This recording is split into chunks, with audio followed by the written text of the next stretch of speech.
Des centaines de satellites et des milliers de débris gravitent en orbite autour de la Terre. Pour suivre leur activité et protéger les moyens français, une observation permanente est nécessaire. Une mission confiée à l'armée de l'air.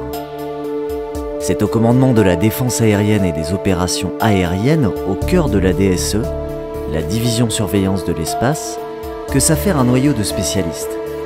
Leur quotidien, observer, identifier, évaluer, prévoir. Un œil averti sur l'espace pour lutter contre les collisions et prévenir les rares, les rentrées atmosphériques à risque. Alors notre outil principal, c'est le système GRAV, donc c'est le grand réseau adapté à la veille spatiale qui nous permet de recueillir des données sur les satellites en orbite. Ce capteur permet de voir tout objet qui évolue entre 400 et 1000 km d'altitude. Ça nous permet d'avoir vraiment une vision de l'environnement spatial. Alors il y a une réelle complémentarité qui se fait avec les radars de trajectographie SATAM. Quand un objet nous intéresse en particulier, il va compléter le système GRAV et il va nous permettre alors d'affiner la situation, la position de ces objets. Une précision qui est primordiale lorsqu'on sait que près de 6000 tonnes d'objets gravitent autour de la Terre. Un environnement spatial dense qu'il est nécessaire de contrôler pour mieux se protéger. Les capteurs militaires sont mobilisés pour recueillir un maximum de données qui seront par la suite partagées avec le CNES, le Centre national d'études spatiales.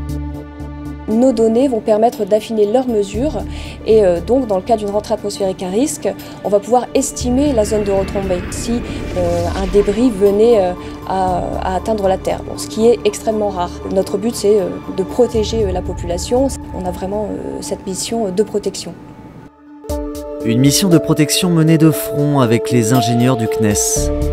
Une compétence unique en Europe, comme nous l'explique M. Jean-Claude Agnès, responsable du centre d'orbitographie opérationnelle.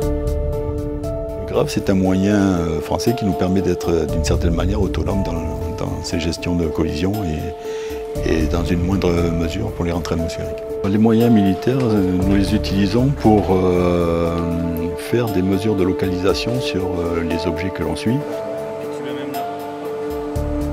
Un accord tripartite entre le CNES, la DGA et le CDAOA officialise ces échanges de données.